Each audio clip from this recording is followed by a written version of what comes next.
اعوذ باللہ السمیع العلیم العظیم الحفیظ بوجہ الکریم وسلطانہ القدیم من الرجس الخبیث المخبث الشیطان اللعین الرجیم وقبیلہ ونفخہ ونفسہ وہمزہ بسم اللہ الرحمن الرحیم۔ تمام نبیوں کے سردار حضرت محمد صلی اللہ علیہ وآلہ وسلم اور تمام مذاہب کے سردار دین اسلام کے پیروکاروں، سلام علیکم۔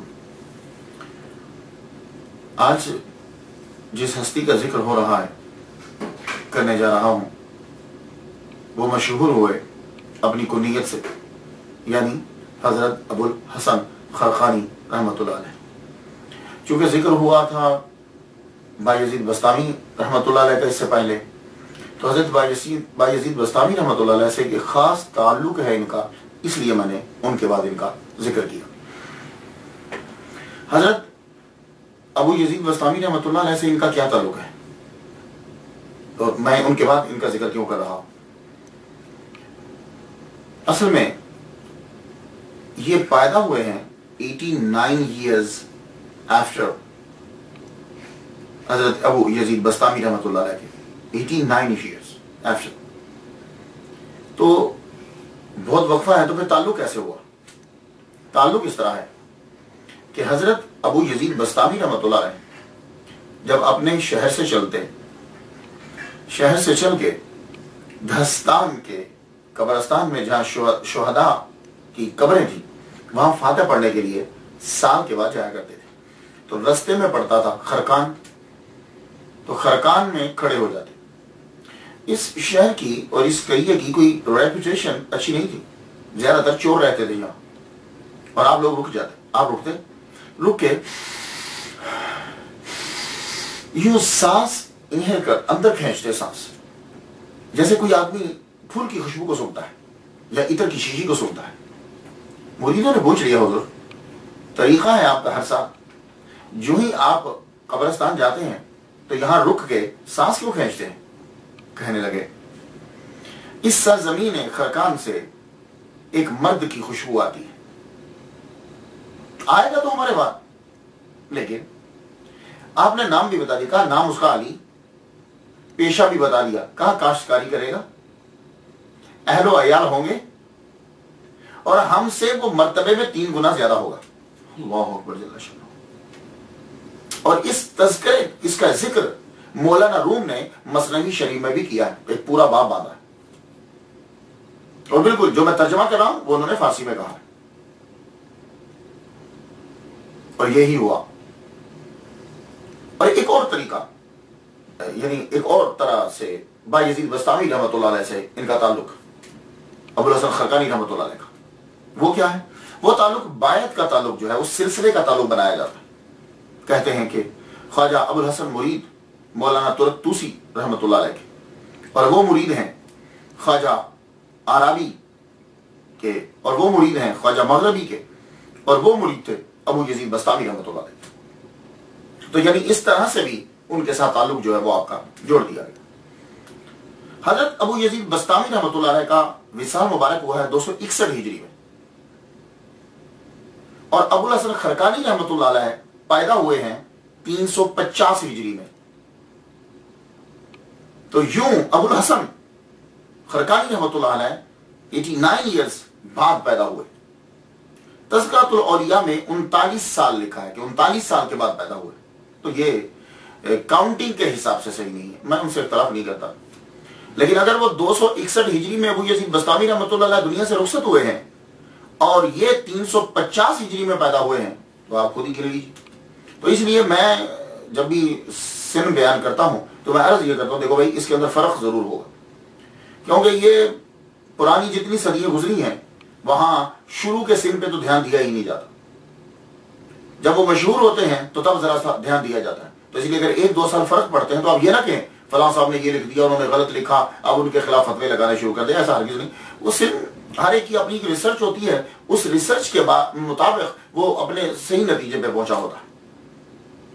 تو حضرت ابو الحسن خرقانی رحمۃ اللہ علیہ، آپ کا نام جو ہے اصلی نام علی ہے، علی جعفر کے بیٹے، اور وہ سلیمان کے بیٹے، لیکن ایک جگہ میں نے جعفر کی جگہ پہ احمد پڑھا ہے، کہ یعنی ابو الحسن خرقانی رحمۃ اللہ کے والد گرامی کا نام جعفر نہیں ہے، احمد ہے، لیکن God knows better۔ اور آپ اپنی کنیت ابو الحسن کی وجہ سے جو ہے وہ مشہور ہوئے۔ اور جائے ولادت آپ کی کون سی ہے؟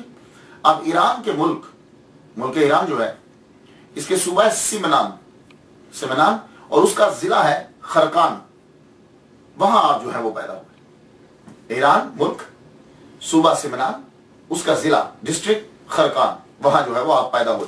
350 ہجری میں آپ پیدا ہوئے ہیں اور 425 ہجری میں آپ کا جو ہے وہ وصال ہوا، تو معلوم ہوا کہ آپ کی ٹوٹل عمر جو ہے وہ 75 ایئرز ہے، 75 سال آپ نے اس زمین کے اوپر جو ہے وہ گزارے۔ میں جب بھی کبھی کسی ولی کی زندگی بیان کرتا ہوں تو سب سے پہلے میں یہ تلاش کرتا ہوں کہ انہوں نے تحصیل علم کہاں کیا۔ کیوں؟ اس لیے کہ ہمارا یہ دعویٰ ہے کہ ہمارے جتنے بھی اولیاء کرام ہیں کوئی بھی ان میں جاہل نہیں ہے۔ اللہ تعالیٰ نے جس کو اپنا دوست بنایا، جاہل کو دوست نہیں بنایا، اور جب دوست بنا لیا تو جاہل رہنے نہیں دیا۔ تو میں سب سے پہلے یہ تلاش کرتا ہوں کہ انہوں نے تحصیل علم کہاں سے کیا۔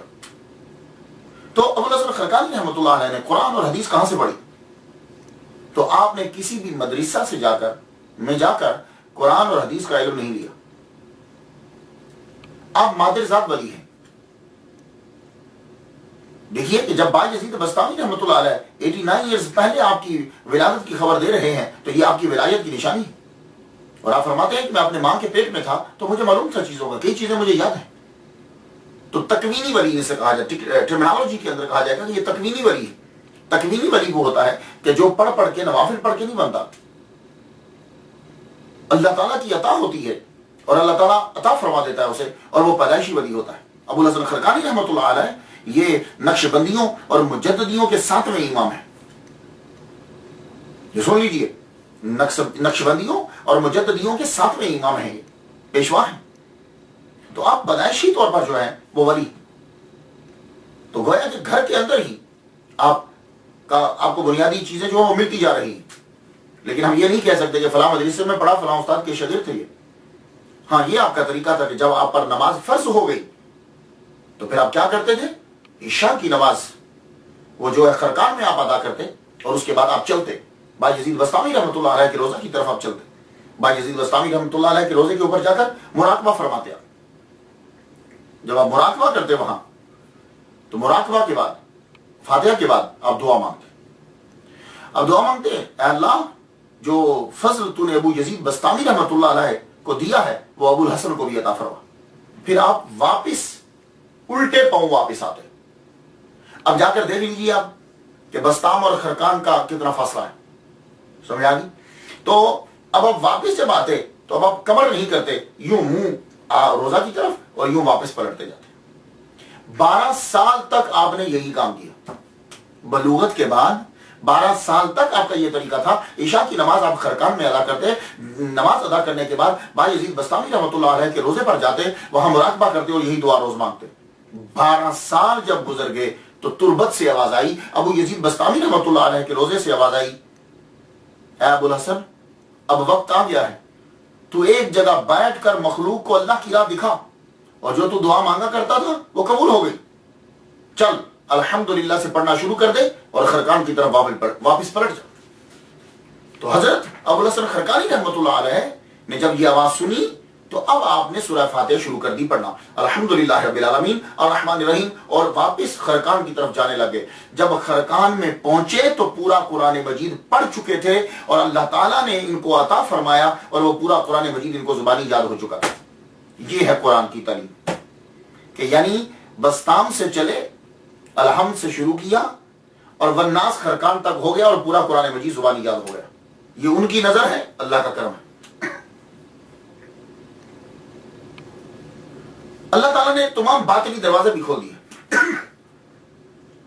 تمام علوم آشکار ہو گئے، گویا کہ علم لدنی عطا فرما دی۔ اب اللہ تعالیٰ نے کتنے مراتب ان کے طے کیے، ایک طویل گفتگو ہے، اور ابو الحسن خرقانی رحمۃ اللہ علیہ پر بہت زیادہ لکھا ہے، جس نے بھی لکھا بہت زیادہ لکھا۔ اور اگر آپ ڈیٹیل سے پڑھنا چاہتے ہو تو میں ریکمینڈ کروں گا آپ کے لیے تذکرۃ الاولیاء، اس کے اندر آپ پڑھیے بایزید بستامی رحمۃ اللہ علیہ کی پرواز اور ابو الحسن خرقانی رحمۃ اللہ علیہ کی پرواز جو ہے، اور پھر مراتب اور درجات جو ان کو عطا ہوتے گئے اور ان پر جو چیزیں آشکار ہوتی گئیں یہ ان کو واضح کرتے گئے، بتلاتے گئے۔ تو وہ آپ جا کے تذکرۃ الاولیاء کے اندر ڈیٹیل کے ساتھ جو ہے وہ آپ پڑھ سکتے ہیں، لیکن میں چند گوشوں پہ گفتگو کرتا ہوں، ایک تو ٹائم نہیں ہوتا اور دوسرا ایک میرا مطمع نظر کچھ اور ہے۔ اولیاء کرام کے بارے میں جو بتانا چاہتا ہوں چیزیں، وہ چند چیزیں میں ان میں سے اسٹڈی کرنے کے بعد چنتا ہوں۔ اب دیکھیے تحصیل علم کے بعد دوسری چیز میں جو دیکھتا ہوں اولیاء کرام کے اندر، وہ میں دیکھتا ہوں توحید اور رسالت کے بارے میں ان کا کیا کنسپٹ ہے. کیونکہ دھندلا کر دیا ہے اولیاء کرام کا تصور لوگوں کی نظر کے اندر.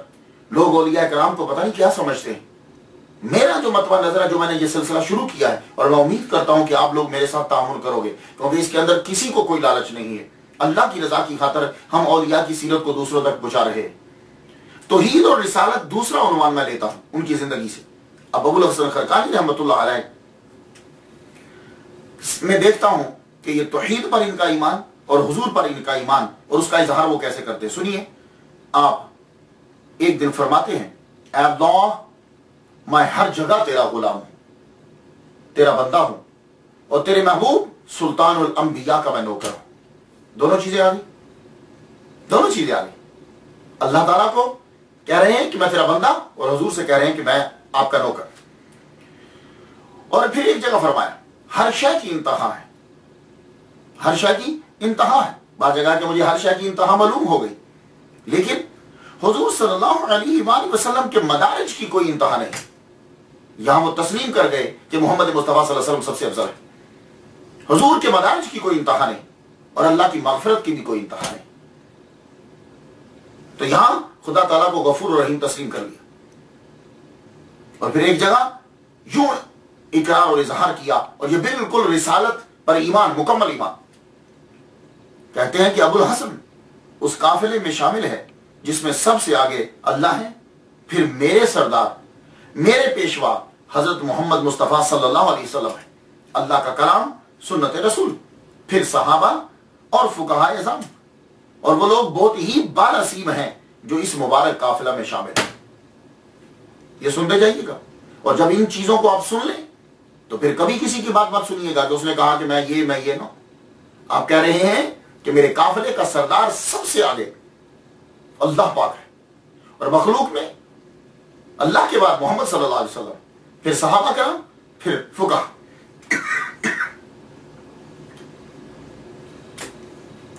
تو اس سے معلوم ہوا کہ آپ کا صحابہ پر بھی یقین، توحید اور رسالت. اور ایک دن فرمایا آپ نے، نہ میرا جسم ہے، نہ دل، نہ زبان، میری ان تینوں چیزوں میں اللہ ہی اللہ ہے.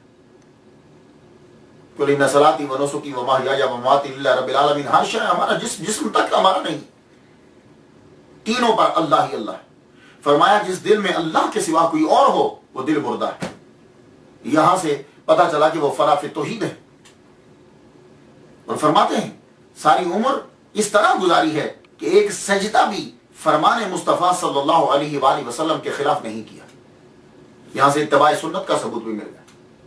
اور یہ سب کچھ اب پڑھنے کے بعد جو میں نے آپ کو مختصر پیش کیا ہے، کیا کوئی کہہ سکتا ہے کہ انہوں نے یہ کہا ہو کہ میرا مرتبہ حضور سے زیادہ ہے؟ لا حول ولا قوت الا باللہ العلی العظیم. تو یہ چیزیں آپ لوگ بھی یاد رکھیے. یہ سرمایہ ہے ہمارا، یہ فیوز و برکات کا منبع ہے، اور ہم نے لوگوں کو کلیئر بتانا ہے کہ انہوں نے کیا کہا ہے. اور صحابہ کے متعلق آپ کا عقیدہ ابو الحسن خرقانی رحمۃ اللہ کا یہ تھا. آپ فرماتے ہیں کہ ہر وقت حضرت ابوبکر صدیق رضی اللہ تعالیٰ عنہ کا دل خدا تعالیٰ کی یاد سے بھرا رہتا تھا، یعنی کبھی غافل نہیں ہوا. اور حضرت عمر رضی اللہ تعالیٰ عنہ کے دل، اس کے اندر اللہ تعالیٰ کی حیبت ہوتی تھی ہر وقت.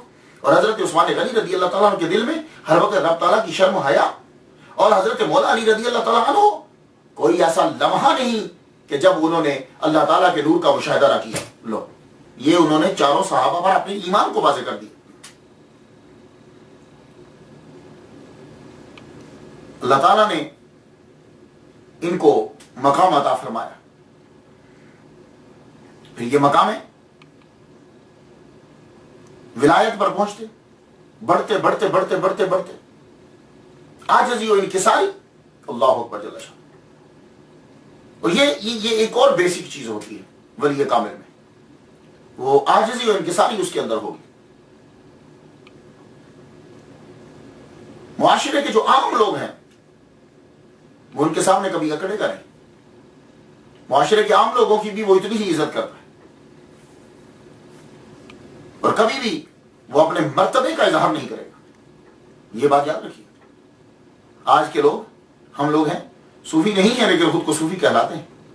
ہم پیر کے مرتبے پر بیٹھنے کے قابل نہیں ہیں لیکن ہم زور و شور سے کہتے ہیں اور ان لوگوں کو دیکھیے ابوالحسن خرقانی رحمۃ اللہ علیہ کو 7 دن تک آپ کی خانقاہ میں کچھ پکا نہیں ہے، کچھ آئے ہی نہیں، 7 دن روزے سے گزر گئے۔ 8ویں دن ایک صاحب آئے، آٹا اٹھایا ہوا اور بکری ایک، کہا کہ یہ میں صوفیاء کے لیے لایا ہوں، خانقاہ میں صوفیاء کے لیے لایا ہوں۔ تو معلوم ہے ہم نے کیا کہا؟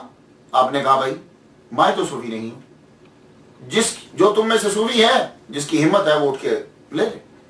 اس شخص کو وہ دونوں چیزیں واپس لے جانا پڑے گی۔ یہ عاجزی و انکساری، 40 سال کے مجاہدے کے بعد آپ کا امتحان ہوتا ہے۔ یہ دولت، عورت اور شہرت، یہ 3 چیزیں ایسی ہیں جو انسان کو بڑے مرتبے سے نیچے گرا دیتی ہے۔ 40 سال آپ نے مجاہدہ کیا، اس کے بعد آپ کا امتحان ہو رہا ہے۔ کھیتی باڑی، ایک باغ بھی تھا آپ کا، درخت لگانے کے لیے زمین کو کھودا، نیچے سے چاندی نکل آئی، اس جگہ کو چھوڑ کے دوسری جگہ پہ پہنچے، اس جگہ کو کھودا، وہاں سے سونا نکل آیا، تو اس جگہ کو چھوڑا، آگے بڑھے، تیسری جگہ کھودنے لگے، وہاں سے ہیرے نکل آئے، ایک دم سے سجدے میں گر گئے، پروردگار عالم مجھے دولت نہیں چاہیے، یا اللہ مجھے تیرا فضل چاہیے، تیرا کرم چاہیے۔ یہ ہے ولی اولیاء کرام، مجھے تیرا کرم چاہیے۔ اور آپ کا مرتبہ، اللہ اکبر جل شانہ، مرتبہ آپ کا اتنا ہے کہ ایک مرتبہ ایک مرید نے آ کے عرض کی، حضور میں کوہ لبنان پہ جا کر قطب عالم کا دیدار کرنا چاہتا ہوں، مجھے اجازت دے؟ آپ نے فرمایا جاؤ، میں تجھے اجازت دیتا ہوں کہ تم لبنان چلے جاؤ۔ کہاں تھے؟ خرقان میں۔ کہاں جانا ہے؟ لبنان میں۔ تو لبنان میں جا کے میں قطب عالم کی زیارت کروں؟ فرمایا کہ جاؤ۔ یہ بیچارہ کتنا سفر کیا ہوگا اس نے، خرقان سے، ایران سے لبنان پہنچا۔ لبنان جب اس جگہ پہ پہنچا، وہ پہاڑی تھی، وہاں دیکھا کہ سب بسب لوگ بیٹھے ہیں، آگے جنازہ ہے اور انتظار کر رہے ہیں۔ کہا جنازہ ہے تو پڑھاؤ؟ کہا نہیں، قطب عالم تشریف لائیں گے، ہر 5 نمازوں میں وہ آتے ہیں روزانہ، امامت وہی کرواتے ہیں، تو جنازہ بھی وہی پڑھائیں گے۔ انتظار ہو، یہ ظہر کا وقت ہے، امام آئے، امام جب آئے پہلے نماز پڑھائی، پھر جنازہ آگے لایا گیا، جنازہ پڑھایا، اور جب وہ مڑ کے جانے لگے تو یہ مرید دیکھ کر حیران رہ گیا کہ وہ تو ابوالحسن خرقانی رحمۃ اللہ علیہ ہیں، ایک دم سے غش کھا کے گر گیا۔ جب ہوش آیا تو عصر کا وقت بالکل قریب تھا، عصر کا وقت قریب تھا، پھر اسی طرح صف لگی، یہ اگلی صف میں قریب بیٹھ گیا۔ جو ہی پھر وہ امام ابوالحسن خرقانی رحمۃ اللہ علیہ ظاہر ہوئے، نماز پڑھا کے جانے لگے تو دامن پکڑ کے رو پڑا، حضور میں شرمندہ، میں نہ تھی، مجھے کیا معلوم کہ قطب عالم میرا پیر ہی ہے، میں اپنے پیر کو چھوڑ کر میں دوسری جگہ پہ چلا گیا۔ آپ نے خاموشی سے کہا چپ کر جاؤ، میرے دامن کو پکڑو اور واپس چلتے۔ طے زمانی ایک دم سے خرقان پہنچے اور فرمانے لگے سنو، جب تک میں زندہ ہوں تم نے یہ بات کسی کو نہیں بتائی۔ یہ قطب عالم ہوتا کیا ہے؟ اب یہ اصطلاح ایک آ گئی، ایک نام آ گیا، تو بڑی تیزی کے ساتھ جلدی سے بتاتا جاؤں آپ کو۔ میں نے ابن عساکر میں پڑھا کہ 300 اولیاء، 30 ابدال، 7 اوتاد، 5 اقطاب اور 1 قطب عالم۔ پھر سن لیجیے، 300 اولیاء پوری دنیا میں، 300 اولیاء، 30 ابدال، 7 اوتاد، 5 اقطاب اور 1 قطب عالم۔ تو قطب عالم یوں سمجھ لیجئے کہ جیسے کسی ملک کا وزیر اعظم یا صدر ہوتا ہے، یعنی جو سب سے بڑا جس ملک میں ہے، تو وہ قطب عالم ہوتا ہے۔ اور قطب عالم کے لیے طے زمانی کوئی چیز نہیں ہے، یہ مسافت، یہ سفر کوئی معنی نہیں رکھتا، وہ چشم زدن کے اندر پوری دنیا کا سفر کر سکتا ہے قطب عالم۔ اب آپ نے دیکھا کہ 5 نمازیں یہ وہاں جا کے پڑھاتے ہیں لبنان میں، اور قطب عالم، اللہ اکبر۔ اور یہ بچپن میں بھی ایسا ہوتا تھا ان کے لیے، کبھی کبھی خرقان سے 1 سیکنڈ میں پہنچ جاتے تھے، بس تھا چشم زدن میں پہنچ جایا کرتے تھے۔ اللہ اکبر جل شان، اللہ تعالیٰ نے ان کو اتنا مرتبہ عطا فرمایا۔ اور ابوالحسن خرقانی رحمۃ اللہ علیہ چونکہ یہ نقشبندیوں اور مجددیوں کے امام ہیں، پیشوا ہیں صاحب، تو یہ سماج و قوالی ہے نا، نقشبندیوں میں نہیں ہوتی ہے، قادریوں میں بھی نہیں ہوتی، یہ چشتیوں میں زیادہ تر ہوتی ہے، ایک سلسلہ ہے تبلیغ کا، جیسا بھی اندازہ ہوگا۔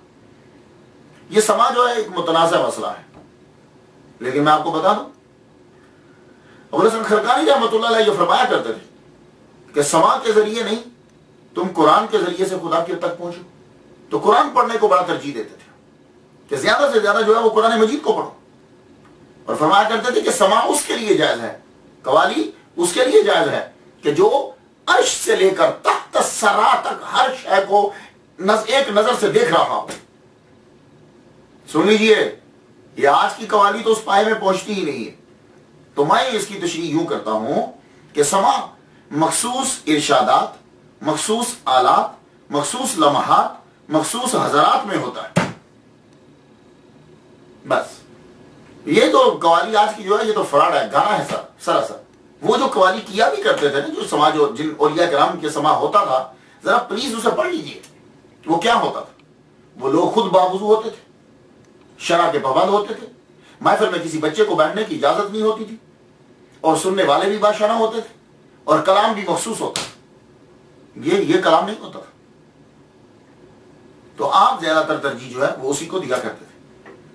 اور پھر ایک اور بات جو اولیاء کرام میں دیکھتا ہوں، وہ یہ دیکھتا ہوں کہ میرا یہ یقین ہے کہ جو جتنا اللہ کے قریب ہوگا وہ اتنا ہی اس کے بندوں کی خدمت بھی کرے گا، اس کے لیے آسانی کرے گا۔ تو میں اسٹڈی کرتے ہوئے خدمت خلق دیکھتا ہوں کہ اس ولی کامل کے اندر یہ چیز، یہ صفت ہے، کیوں ہمیں آج کے دور میں یہ چاہیے۔ تو خدمت خلق حضرت ابوالحسن خرقانی رحمہ اللہ تعالی کے اندر ہم اس چیز کو دیکھتے ہیں۔ تو آپ نے بھی خانقاہ بنائی ہے، لنگر خانہ کھولا ہے، اور ہر ولی کا یہ طریقہ ہوتا ہے۔ لیکن ابوالحسن خرقانی رحمۃ اللہ علیہ کا خاص جملہ سماعت کر لیجئے۔ اس کے اندر آپ فرماتے ہیں کہ 24 گھنٹوں میں کسی مومن کو جو تکلیف نہ دے، گویا کہ وہ حضور کی محبت میں رہا ہے۔ یعنی رات اور دن میں کسی بھی مسلمان کو تکلیف نہیں دی تو گویا کہ وہ حضور کی محبت میں رہا، اور جس نے رات اور دن 24 گھنٹے کے اندر کسی لمحے بھی کسی مومن کو تکلیف دے دی، اس نے اس دن کی ساری عبادت کو ضائع کر دیا۔ اللہ اکبر جل شانہ۔ یہ ہے ولی کامل، جن کو ہم پیر کہتے ہیں۔ یہ ہیں کہ ایک مومن کو تکلیف دے دی تو پورے دن کی عبادت جو ہے وہ ضائع ہو گئی۔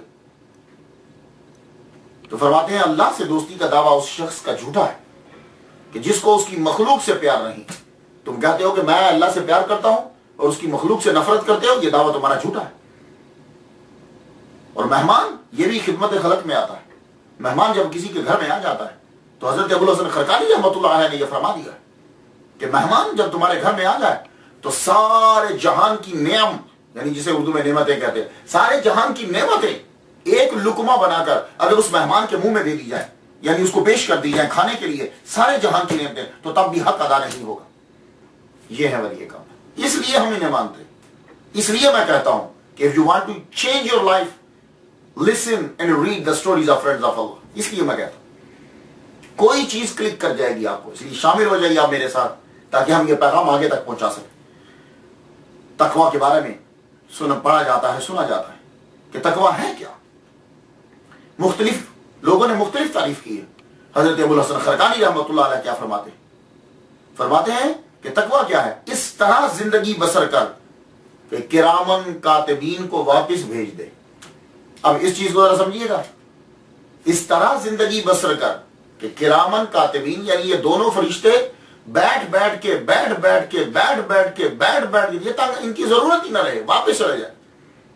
اگر ایسا نہیں تو رات کے وقت ان کے ہاتھ سے دیوان لے لیں، اور اگر یہ بھی نہیں کر سکتے تو کم از کم یہ تو کرو کہ جب فرشتے واپس جائیں اللہ کے پاس تو یہ کہیں کہ وہ نیکی اس نے کی تھی۔ یعنی تیری زندگی اس طرح کی ہونی چاہیے، ضرورت ہی نہ رہے، ڈائریکٹ تیرا رابطہ اللہ تعالیٰ سے، اور اللہ تعالیٰ کا ہر کام تو کر رہا اور فنا ہو اس کی توحید کر۔ اور میں نے جو یہ ولی کامل پہلے دیکھے ہیں کہ جنہوں نے مومن کی طاقت کے اسرار کھول دیے کہ مومن کے اندر طاقت کتنی ہوتی ہے۔ ہم لوگ اپنے آپ کو کمزور سمجھتے ہیں، اس کی وجہ یہ ہے کہ ہم نے روحانیت کو چھوڑ دیا ہے۔ جب ہم روحانیت کے اندر آ جائیں گے، ولیوں کے پیچھے چلنے لگ جاتے ہیں، ولایت کے رستے پہ چلتے ہیں، تو پھر کیا ہوتا ہے؟ اب مومن کی طاقت کو ابوالحسن خرقانی رحمۃ اللہ علیہ کی نظر سے سن لیجیے۔ آپ فرماتے ہیں، ابوالحسن خرقانی رحمۃ اللہ علیہ نے فرمایا، کہتے ہیں کہ ایک مومن کو، ظاہر یہاں مومن سے مراد ولی کامل ہے، ایک مومن کو 40 فرشتوں کی ہیبت عطا کی جاتی ہے، یعنی اس کے اندر جو پاور ہوتی ہے وہ 40 فرشتوں کی ہیبت اور دبدبہ عطا کیا جاتا ہے، اور یہ ہیبت پوشیدہ رکھ دی جاتی ہے تاکہ بندوں کے ساتھ میل جول جو ہے وہ رہے۔ سب سے پہلے انہوں نے یہ سر کو کھول دیا کہ ایک مومن کے اندر 40 کم از کم 40. اور آپ نے فرمایا یہ ابو الحسن خرقانی رحمۃ اللہ علیہ مجددیوں اور نقشبندیوں کے ساتھ میں پیشوا کہتے ہیں کہ 3 جگہیں ایسی ہیں کہ فرشتے ہیبت کھاتے ہیں، یعنی ڈرتے ہیں، خوف لاتے ہیں. کس سے؟ ہم سے، آپ سے، ہم لوگوں سے نہیں. یہ ولی کامل کی بات ہو رہی. پہلی جگہ ملک الموت جب وہ جان لینے آتے ہیں، دوسری یہ کرام کاتبین لکھتے ہوئے، اور تیسری جگہ منکر نکیر سوال کرتے ہوئے خوف کھاتے ہیں ولی کامل سے، مومن سے. اب پھر وہی مسئلہ آ گیا کرامت کا. آپ بھی سچے اور سچے اولیاء کی طرح کرامت دکھانے سے بھاگتے ہیں. فرماتے ہیں کہ اللہ نے مجھے بڑی طاقت عطا فرمائی، مگر لوگوں پر رعب جمانے کے لیے کرامت کا اظہار میں نہیں کرتا. دیکھ لیا آپ نے، آج کل لوگ فوراً ذرا کوئی خواب آیا نہیں تو صبح بتایا نہیں تاکہ لوگوں کے اوپر اثر پڑے، اور کرامات لکھتے جاؤ. تو فرماتے ہیں میں کرامت کا اظہار نہیں کرتا. کہی کیوں؟ کیونکہ جو ظہور کرامت کی خواہش رکھتا ہے اس پر اللہ کرامت کے دروازے بند کر دیتا.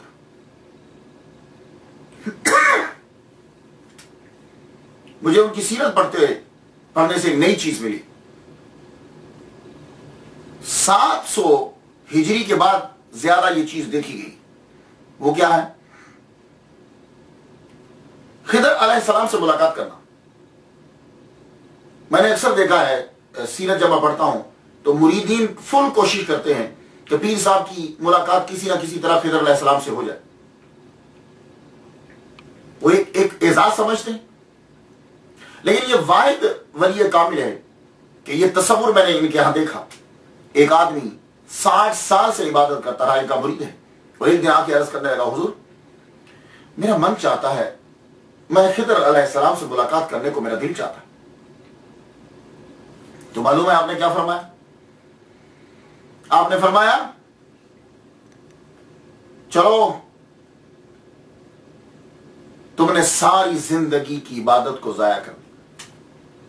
وہ آدمی کیا کہہ رہا ہے، مرید کیا کہہ رہا ہے کہ میرا دل چاہتا ہے کہ میں خضر علیہ السلام سے ملوں. آپ نے فرمایا تم نے 60 سال کی عبادت جو تم نے کی ہے وہ تم نے ضائع کر دی ہے. اب اس کے ازالے کے لیے جاؤ، مزید عبادت کرو. تو تم نے اتنی عرصے عبادت کرنے کے بعد پھر بھی ایک مخلوق سے ملنا چاہا. تیرے من میں خالق کی طلب کیوں نہیں پیدا ہو؟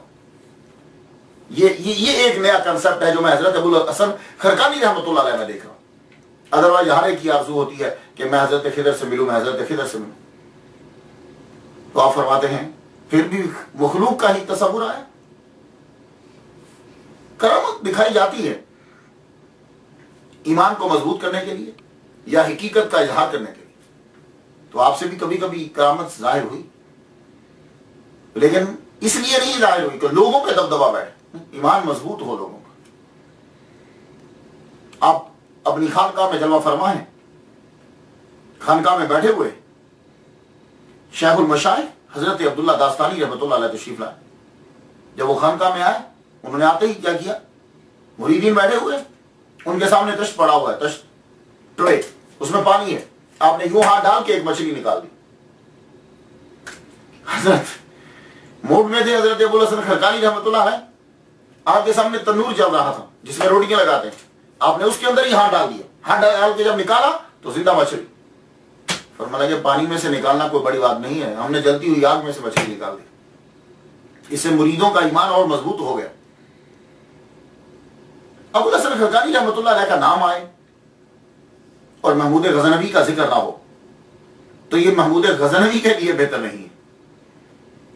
تو تاریخ کے کچھ اوراق جو ہے ان پر ظلم ہو جائے گا. محمود غزنوی اس کو بڑا شوق تھا کہ جتنے بڑے بڑے لوگ ہیں جیسے کہ ابو علی سینا، اسکالرز بڑے بڑے، یہ میرے دربار میں رہیں. اس نے قاصد بھیجے حضرت ابو الحسن خرقانی رحمۃ اللہ علیہ کے پاس کہ ان سے جا کے کہو کہ محمود غزنوی آپ کو ملنا چاہتا ہے اور آپ میرے دربار میں تشریف لائیں. اور یہ بات محمود غزنوی کو معلوم تھی، یہ اسے معلوم تھی کہ وہ میرے دربار میں نہیں آئیں گے. تو کہنے لگا جب وہ یہ کہیں کہ میں نہیں جاتا تو ان کے سامنے یہ آیت پڑھنا،